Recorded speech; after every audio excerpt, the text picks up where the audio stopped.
Hello दोस्तों, कैसे आप लोग? उम्मीद है आप सब लोग खैरियत से होंगे। आज हम बात करने वाले हैं बटन टैग पे और उसके एट्रीब्यूट्स पे। तो चलें हम बटन टैग यूज़ करते हैं। बटन टैग के लिए हम लिखेंगे बटन, ठीक है। और यहाँ पे उसका दे देंगे जी, यहाँ पे हम दे देते हैं बटन ही, ठीक है। ये एरिया जो है ना, ये शो होगा बटन के ऊपर, ठीक है।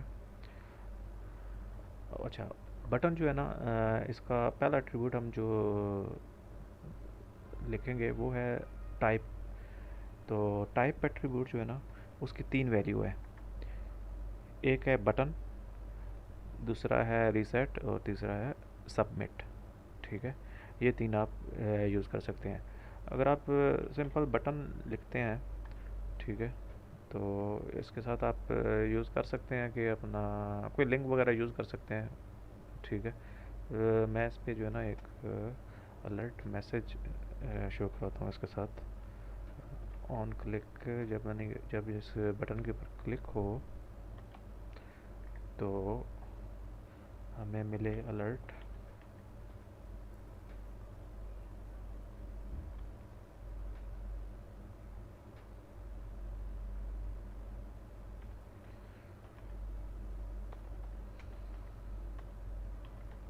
हेलो फ्रेंड्स, ठीक है। सेव करते हैं और जब हमने रिफ़्रेश किया तो ये बटन आ गया। हम जैसे ही अब इसके ऊपर हम क्लिक करेंगे तो ये देखा, ये आ गया हेलो फ्रेंड, ठीक है। इसी तरह हम इसके साथ कोई यूआरएल यूज़ कर सकते हैं, ठीक है।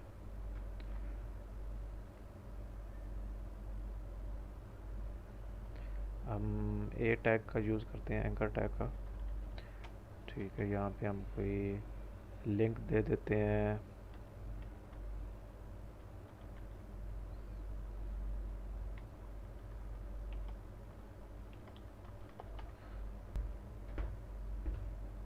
अब जैसे हम बटन के ऊपर क्लिक करेंगे तो ये वेबसाइट पे चला जाएगा गूगल की,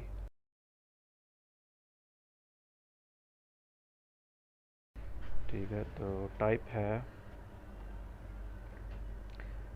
अच्छा, ये जो दूसरी दो एट्रीब्यूट्स जो वैल्यू है, मतलब रीसेट और सबमिट, ये जो है ना यूज़ होता है किसी फॉर्म के अंदर, यानी कि जैसे साइन अप फॉर्म है, साइन इन फॉर्म, या कोई किसी किस्म का भी फॉर्म होता है, उससे डेटा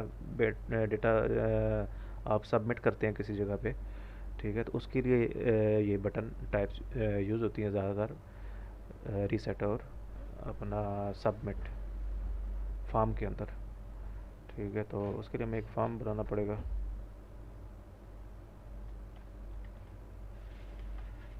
हम एक फॉर्म बना देते हैं।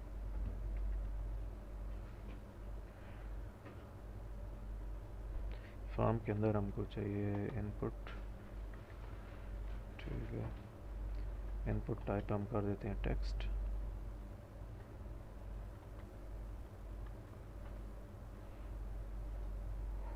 नेम की जगह हम कर देते हैं नेम ही, ठीक है।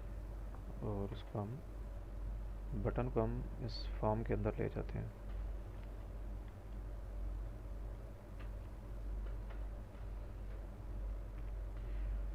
तो हम रिफ़्रेश करके देखते हैं, ये हमारे पास एक फॉर्म आ गया।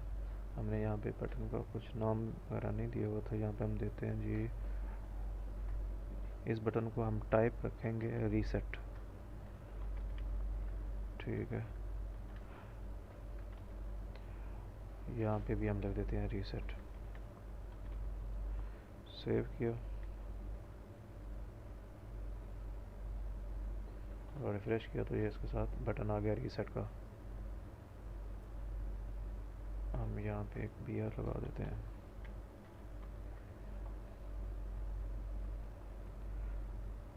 ओके, अब इस फॉर्म के अंदर ये जहाँ पे जो भी डेटा होगा ना, उसको अगर हम रीसेट करना चाहते हैं, यानी कि अगर कुछ लिखते हैं यहाँ पे, ठीक है, उसके बाद हम ये ख़त्म करना चाहते हैं, रीसेट करना चाहते हैं, तो हम ये बटन दबाएंगे तो ये काम करना शुरू हो जाएगा। ये देखो, इसने रीसेट कर दिया इसकी वैल्यू जब हमने रीसेट थी, ठीक है। इसी तरह जो है ना, हम जो सबमिट बटन है, जो भी इसके अंदर आप कुछ डेटा लिखेंगे, वो कहीं सेंड करना चाहते हैं, सबमिट करना चाहते हैं, तो यहाँ पे आप क्लिक करेंगे सबमिट के ऊपर तो ये सेंड हो जाएगा। हम एक और बटन बना लेते हैं सबमिट का।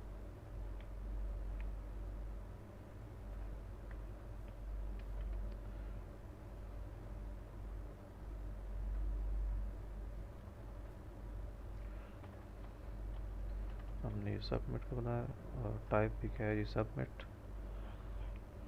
सेव किया, रिफ्रेश करेंगे और अच्छा, सबमिट के लिए क्या होगा कि हमको एक फॉर्म, इस फॉर्म के अंदर जो है ना एक और यूज़ करना पड़ता है एट्रीब्यूट एक्शन का। ठीक है, मतलब कि अगर हम ये सबमिट करें, सबमिट के ऊपर क्लिक करें तो क्या जो है ना फंक्शन हो। ठीक है, तो जब हम सबमिट के ऊपर क्लिक करेंगे तो यहाँ पे हम दे देते हैं किसी और कोई नाम दे देते हैं पेज का जहाँ पे हमने ये डेटा सेंड करना है। ठीक है, a.php कर देते हैं हम, सेव करते हैं, रिफ्रेश किया। अभी हम इस पर क्लिक करेंगे जी तो ये इस पेज पे पहुंच जाएगा। हमने ये क्लिक किया और ये आप देख रहे हैं कि अभी यहाँ पे कोई पेज ओपन नहीं होगा क्योंकि हमने खाली नाम दिया हुआ था, इस नाम का कोई पेज नहीं है। ये आपने देखा a.php। ठीक है, और अगर यहाँ पे आप कुछ भी नहीं देते नाम, ठीक है, तो क्या होगा कि ये इसी पेज को जो है ना दोबारा मतलब इसी पेज पे जो है ना वो एक्शन ले लेगा इंडेक्स पे जो हमने ये बनाया हुआ है। ठीक है, हम सेव करके देखते हैं, रिफ्रेश किया तो ये सबमिट किया तो ये वापस इसी पेज पे आ गया। अभी मैं आपको दिखाता भी हूँ कि ये जो हमने लिखा है ये हमने 5 लिख दिया, सबमिट किया। ठीक है, और ये आपने देखा ये 555 आ गया है ये index.html के ऊपर ही। अभी यहाँ पे अगर हमारे पास और कोई स्क्रिप्ट होता या अगर किसी दूसरे डेटाबेस में कहीं भेजना होता तो ये हमने इसका पूरा एक्शन अगर लिखा होता तो वो उस पर भेज देता ये डेटा जो है। ठीक है, इसी तरह जो है बटन का एक और एट्रीब्यूट है जो है ना ऑटो फोकस का, वो हम यूज़ करके देखते हैं। ऑटो फोकस हम लगा देते हैं जी सबमिट बटन पे। अभी आपने देखा ये नॉर्मल ऐसे शो हो रहे हैं बटन। अभी जैसे ही हम ऑटो फोकस को लगाएंगे एट्रीब्यूट तो आपको थोड़ा सा चेंज नज़र आएगा। ऑटो फोकस, इसकी वैल्यू भी जो है ना ऑटो फोकस ही है। ठीक है, जैसे ही हम इसको सेव करते हैं तो ये जो सबमिट का बटन है ये देखना, मैंने रिफ्रेश किया तो ये हाईलाइट हो गया। ठीक है, मतलब ये इस पर डायरेक्ट जाकर इस पर फोकस करेगा क्योंकि हमने इसके साथ ये ऑटो फोकस को लगाया हुआ है एट्रीब्यूट। यही अगर हम किसी दूसरे बटन के साथ लगाएंगे तो वो भी हम जैसे ही पहले फर्स्ट टाइम जब पेज ओपन होगा तो वो बटन हाईलाइट होगा इस तरह से। ठीक है, इसके बाद एक और एट्रीब्यूट है फॉर्म का। ठीक है, तो उसको हम यूज़ कर सकते हैं अगर मिसाल के तौर पे अभी फ़िलहाल ये जो बटन है ना ये इस फॉर्म के अंदर है इसलिए काम कर रहे हैं। हम चाहते हैं कि इसके बाहर भी अगर कोई बटन हो ना तो वो भी जो है ना काम करे। ठीक है, हम ये बटन जो है उठा के इसके बाहर कर देते हैं। ठीक है, अभी हम सेव करके देखते हैं कि ये क्या करता है जी। हम इसको सबमिट का बटन ये यहाँ पे प्रेस करें, कुछ भी एक्शन नहीं हो रहा अभी। ठीक है,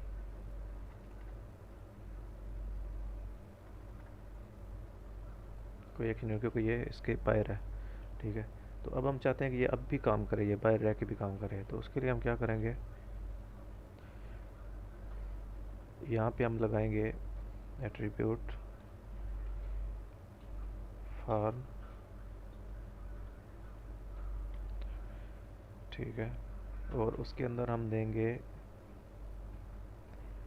आईडी, और वो आईडी हम कहाँ से लेंगे, इस फॉर्म की। ठीक है, यहाँ पे हम एट्रीब्यूट लेंगे लगाएंगे आईडी का। ठीक है, हमने आईडी दे दिया जी, आईडी आईडी कर दिया हमने। तो यहाँ पे हम दे देते हैं जी आईडी, सेव करते हैं और अब देखते हैं। अब जैसे ही हम इसके ऊपर क्लिक करेंगे तो ये चला जाएगा। आपने ये देखा index.html और ये 666 डेटा। ठीक है, इसने वर्क करना शुरू कर दिया। इसके बाद जो है ना हमारे पास एक और एट्रीब्यूट है, उसका नाम है फॉर्म एक्शन। ठीक है, तो उसको हम यूज़ करते हैं, ये फॉर्म के अंदर ही यूज़ होगा। ठीक है, और इसको यूज़ करने का फ़ायदा क्या है? इसको यूज़ करने का फ़ायदा ये है कि मिसाल के तौर पे आपका ये एक फार्म है, आप उससे दो मुख्तलिफ जो है ना काम लेना चाहते हैं, ठीक है, मतलब दो मुख्तलिफ, जैसे अपना साइन इन होता है एक फार्म और एक साइन अप होता है, ठीक है। तो आप चाहते हैं कि एक ही फार्म से दोनों काम ले लिए जाएं, ठीक है। तो क्या करेंगे आप कि इसके साथ जो है ना आप एट्रीब्यूट लगाएंगे फॉर्म एक्शन का, ठीक है। एक बटन तो हमारा ये हो गया नॉर्मल, ठीक है, हम इसका आईडी यहाँ से ख़त्म कर देते हैं, ठीक है। इस पे तो सबमिट करेंगे हम, तो ये डेटा हमारा सेंड हो जाएगा, ठीक है। हम चाहते हैं एक और बटन हो जिसके ऊपर हम क्लिक करें तो थोड़ा मुख्तलिफ जो है ना एक्शन नज़र आए हमको, ठीक है। तो उसके लिए हम क्या करेंगे कि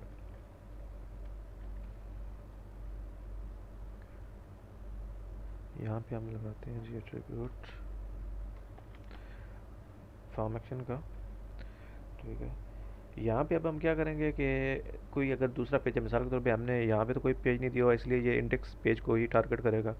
तो हम क्या करेंगे कि यहाँ पे कोई और पेज दे देते हैं, ठीक है, a.php, ठीक है। अब क्या होगा कि जब आप क्लिक करेंगे इस बटन पे, ठीक है, हम इसका नाम भी थोड़ा चेंज कर देते हैं ताकि हमको पता चलता रहे, ठीक है।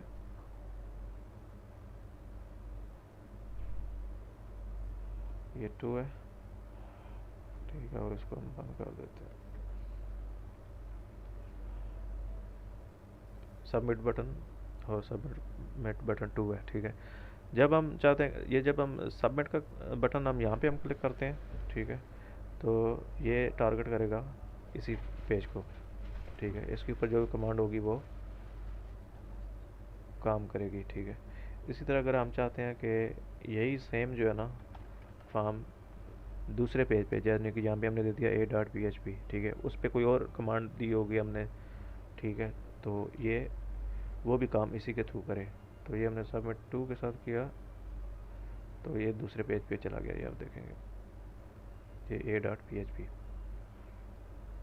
तो ये फ़ायदा है इस फॉर्म एक्शन का जो है ना एट्रीब्यूट का।